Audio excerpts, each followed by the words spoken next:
مدینہ کی جو کھجوریں ان میں سے یہودی حصہ دیں گے، تو کیوں نہ بنو غطفان اور یہ نجدی لوگ ہیں ان کے ساتھ ہم ہی معاہدہ کر لیں کہ ہم ان کو مدینہ کی کھجوروں کا جو ہے تہائی دیں گے، تاکہ یہ تو یہاں سے ہٹ جائے۔ جب یہ 6,000 کا لشکر ہٹ جائے گا تو پیچھے 4,000 کے قریشی بچ جائیں گے، ان کے ساتھ تو ہم پہلے بھی 2 غزوات جو ہے لڑ چکے ہیں، ان کو تو ہم اچھی طرح سے جانتے ہیں۔ تو ان کے اندر جو ہے وہ یعنی افتراق پیدا کرنے کے لیے جو ہے ان کے ساتھ یہ بات چیت کی جائے کہ مدینہ کی جو کھجوریں ہیں ان کا تہائی ہم تمہیں دیا کریں گے، اور بنو غطفان اور باقی نجدی قبائل کا جو 6,000 کا لشکر ہے وہ جو ہے محاصرہ چھوڑ کے واپس چلا جائے۔ تو اس بات کا مشورہ جو آپ صلی اللہ علیہ وسلم نے جو ہے انصار صحابہ کرام سے کیا، تو انہوں نے کہا یا رسول اللہ صلی اللہ علیہ وسلم یہ اللہ تعالیٰ کی طرف سے آپ پہ وحی آئی ہے، تو پھر تو یہ فیصلہ ہے کہ آپ نے جو ہے وحی کے روشنی میں یہ فیصلہ فرمایا، تو ہم اس کے سامنے مجبور ہیں کہ ہم اس کو ضرور مانیں گے۔ اور اگر یہ آپ ہماری رائے لے رہے ہیں تو ہم نے تو کبھی زمانہ جاہلیت کے اندر جب ہم مشرک تھے اور یہ بھی مشرک ہیں، اس وقت بھی ہم نے کبھی ایسے جھک کے ان کے ساتھ معاہدہ نہیں کیا کہ اپنی کھجوروں میں سے ان کو ہم حصہ دے دیں ڈر کے۔ تو اب تو اللہ تعالیٰ ہمیں جو ہے ایمان اور توحید جو ہمارے دلوں کے اندر جو ہے ڈال دی ہے، تو اب تو ہرگز ہم ایسا معاہدہ ان کے ساتھ نہیں کریں گے۔ تو حضور اقدس صلی اللہ علیہ وسلم نے جو اپنے جو اصحاب تھے، جو مجاہدین تھے، ان کے جو حوصلے ہے اس کو جانچنے کے لیے جو ہے یہ ترکیب کی، اور پھر اللہ تعالیٰ سے دعا بھی کی کہ اتنے بڑے لشکروں کا اللہ تعالیٰ خود ہی اپنی طرف سے جو انتظام کر دے، اور صحابہ کرام جو ہے دعا کے اندر جو مشغول تھے اور ساتھ کے ساتھ جو جہاد بھی کر رہے تھے، تو اللہ کی مدد جو ہے اس طرح سے آئی کہ بنو غطفان کے اندر ایک شخص تھا نعیم بن مسعود، وہ حضور صلی اللہ علیہ وسلم کی خدمت میں حاضر ہوا اور عرض کیا کہ یا رسول اللہ صلی اللہ علیہ وسلم میں مسلمان ہو گیا ہوں، اور میرے بارے میں کیا حکم ہے، مجھے کوئی حکم فرمائیں تاکہ میں جو ہے اس مصیبت میں آپ کی جو ہے مدد کروں۔ تو حضور صلی اللہ علیہ وسلم نے ارشاد فرمایا کہ تم تو ایک اکیلے شخص ہو، اب تم لڑائی تو کوئی کر نہیں سکتے، کوئی ایسا لشکر تو نہیں ہو کہ تم ان کے خلاف لڑو گے، لیکن جو جنگ ہے وہ تو حکمت عملی ہوتی ہے، تو تم حکمت عملی جو ہے اپنی عقل جو اس کو استعمال کرتے ہو، ایسی کوئی ان کے اندر تفریق ڈالو کہ ان کے مختلف گروہوں کے ساتھ جا کے ملو، ان سے بات چیت کرو۔ تو وہ اس بات میں جو راضی ہوا اور پہلے جو ہے بنو قریظہ کے پاس گیا اور ان کو جا کے اس نے کہا کہ دیکھو بنو قریظہ کے جو یہودی لوگ ہو، تمہارے یہ باغات ہیں اور کھجور کے درخت ہیں، تمہارے گھر یہاں پہ ہیں، بال بچے تمہارے ہیں، تمہارا اپنا علاقہ ہے، تمہارا معاملہ اور جو لوگ باہر سے آئے ہیں ان کا معاملہ بہت مختلف ہے۔ وہ باہر سے آئے ہیں، حملہ آور ہوئے ہیں، وہ کیا پتہ وہ کب جو ہے وہ پسپا ہو کے واپس چلے جائیں۔ تو اگر تم نے جو ہے وعدہ خلافی کی، عہد توڑا، تو تمہارا بہت برا حال ہوگا۔ تو تم جو ہے ایسا نہ کرو کہ تم عہد توڑو، بلکہ اپنے عہد کے اوپر جو ہے وہ قائم رہو، اور جو تم نے عہد توڑنے کا ارادہ کیا ہے اس کو تم جو ہے وہ چھوڑ دو۔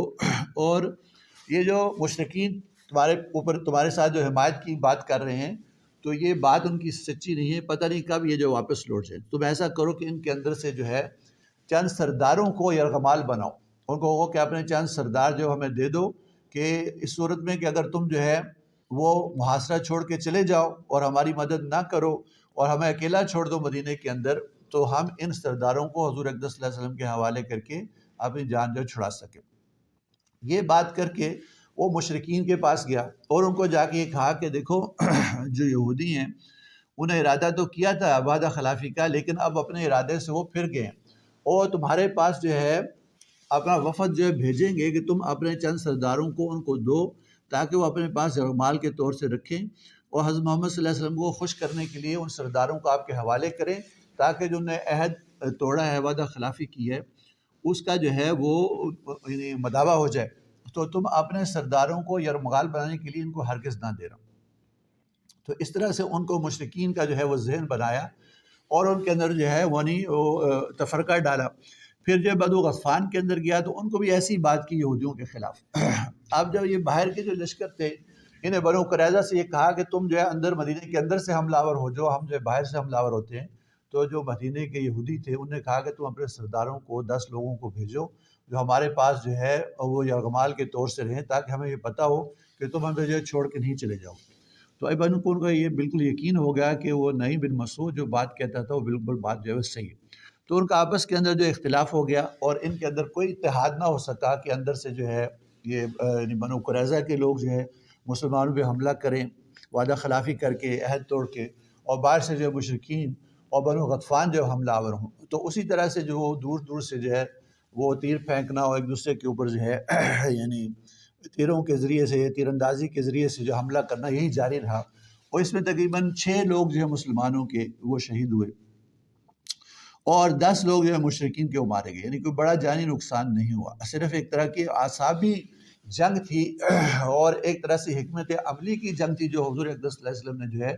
اپنے صحابہ کو ہمت دلا کے جو ہے وہ اس کے اوپر جو ہے قائم دائم رکھا۔ اسی تیر اندازی کے دوران میں حضرت سعد بن معاذ رضی اللہ عنہ جو ہے ان کو بھی تیر لگا، ایک مشرک نے تیر پھینکا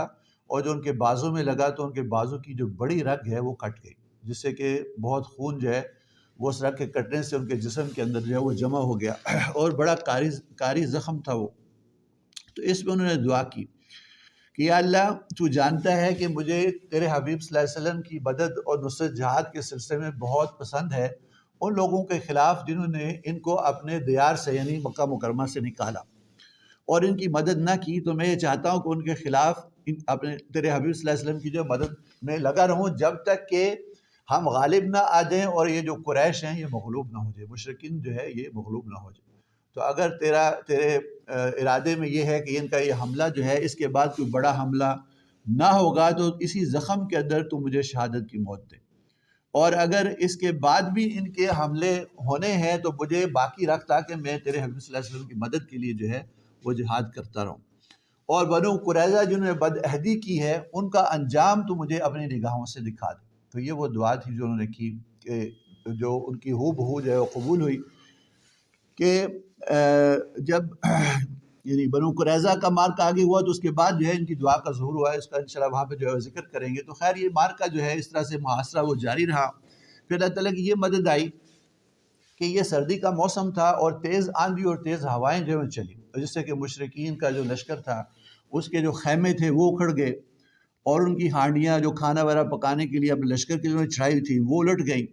اور ان کے جانور جو ان کھوٹیوں سے بندھے ہوئے تھے وہ جانور جو ہے وہ کھوٹیاں توڑا کے جو بھاگ گئے۔ تو ایسی بددلی ان کے اندر جو پھیلی کہ انہوں نے جو آپس میں مشورہ کیا کہ اب زیادہ دیر جو اس محاصرے کو ہم قائم نہیں رکھ سکتے۔ اللہ تعالیٰ نے جو ہے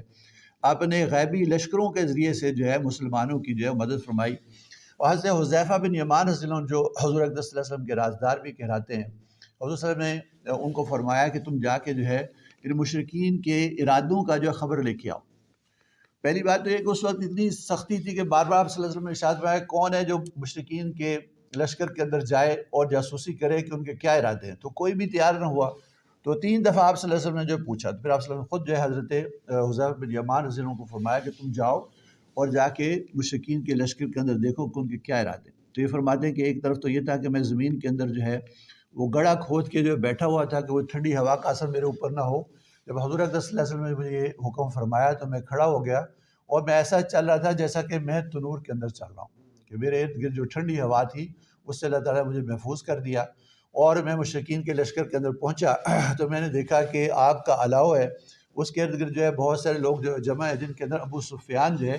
وہ بھی کھڑا جو ہے وہ آگ جو ہے وہ تاپ رہا ہے، اور اپنے ہاتھ جو ہے اس کو تاپتا ہے آگ کے اوپر اور گرم کر کے اپنے پیٹ کے اوپر جو ہے وہ پھیرتا ہے، اور باقی لوگوں کے ساتھ جو ہے مشورہ کر رہا ہے کہ ہمیں کیا کرنا چاہیے۔ تو جب میں ان کے درمیان میں پہنچا تو وہ بڑا سمجھدار تھا۔